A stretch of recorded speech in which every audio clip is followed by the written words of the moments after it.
Bismillahirrahmanirrahim. Assalamualaikum warahmatullahi wabarakatuh. Perkenalkan, saya Iksan Nurul Bari. Saya merupakan staf pengajar di Fakultas Pertanian Universitas Padjadjaran. Saya merupakan anggota laboratorium hama tanaman di Departemen Hama dan Penyakit Tumbuhan.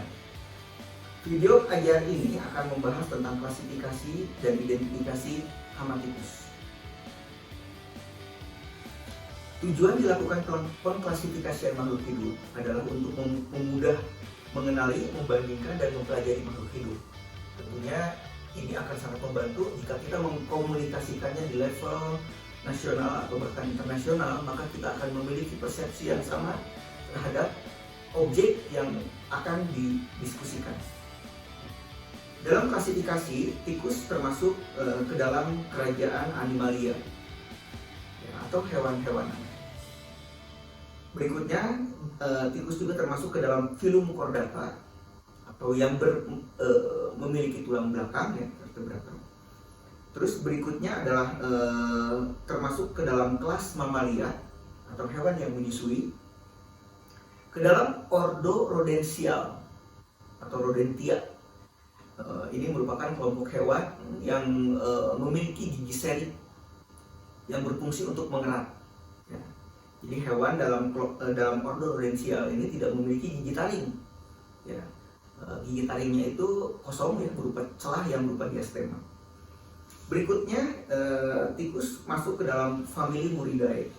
Ya. Muridae ini adalah berasal dari bahasa Latin, ya, mus atau muris. Ya. Ini adalah tikus-tikusan. Di dalamnya termasuk ke dalam genus mus dan ratus. Mus itu mencit dan ratus itu tikus ukurannya lebih besar sedikit.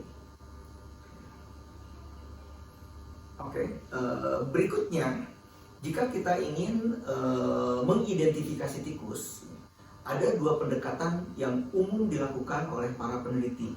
Pertama adalah pendekatan morfologi, yang kedua adalah pendekatan non-morfologi.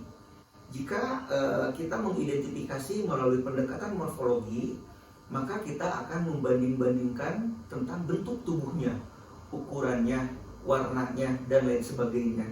Lalu parameter-parameter tadi dikuantifikasi dan menjadi penciri daripada spesies yang kita identifikasi.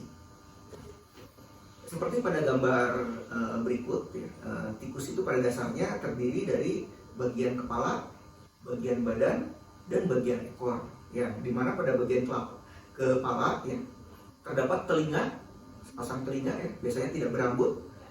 Terus memiliki misai atau bulu hidung, dan termasuk juga hidungnya, ya, dan sepasang mata yang berfungsi sebagai alat penglihatan.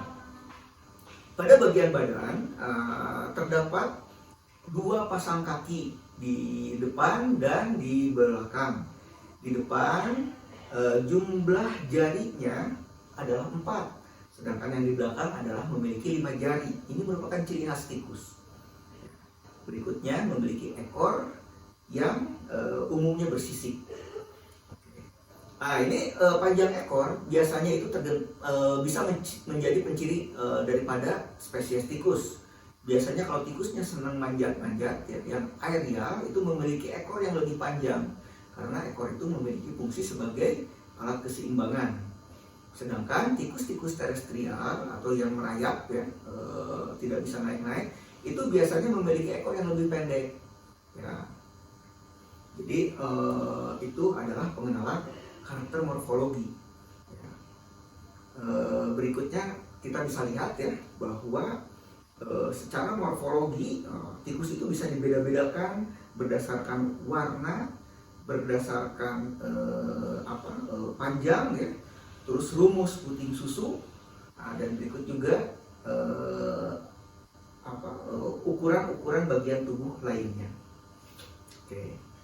Sedangkan karakter non morfologi, ya, ini ada di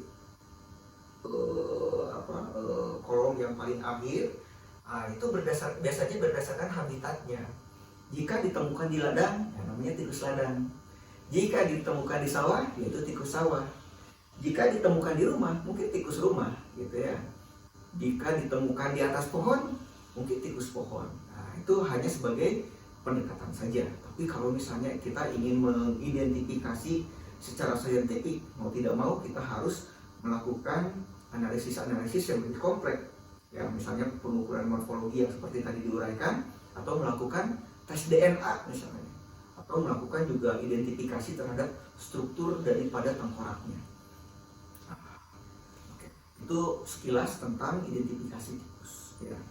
Ada dua jenis tikus yang menjadi hama utama dalam kegiatan pertanian dan tentunya perkebunan.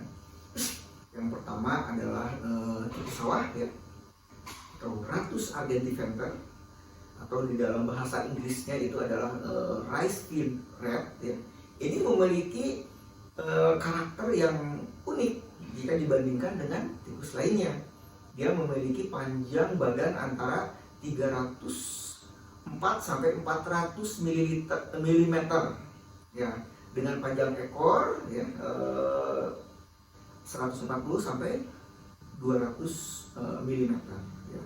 Adapun beratnya berkisar antara 97 sampai 219 gram per satu ekor tikus. Ya. Nah, ini tikus sawah ini merupakan hama yang menjadi faktor pembatas dalam kegiatan budidaya tanaman padi, ya, menyerang terutama di fase generatif, ya, ketika padi sudah keluar malainya. Berikutnya adalah tikus pohon. Ya, tikus pohon ini sering disebut juga dalam bahasa Inggris sebagai Malayan field rat atau Malaysian field rat atau Malaysian wood rat. Ya. Ini memiliki panjang keseluruhan hingga 140 sampai 190 mm dan panjang ekor antara 150 sampai 200 mm.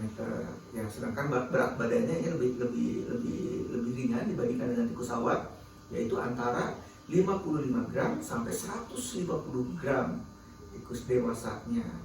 Ya. Ini merupakan hama utama yang menyerang beberapa komoditas perkebunan, ya. Misalnya di perkebunan kelapa sawit dan juga mungkin di perkebunan tebu. Ya. Mungkin itu saja yang terkait dengan klasifikasi dan identifikasi hama tikus, ya. Dengan mengetahui karakter morfologi dan non-morfologi, itu bisa menjadi referensi untuk menentukan cara pengendalian yang tepat. Demikian video singkat ini. Terima kasih. Wassalamualaikum warahmatullahi wabarakatuh.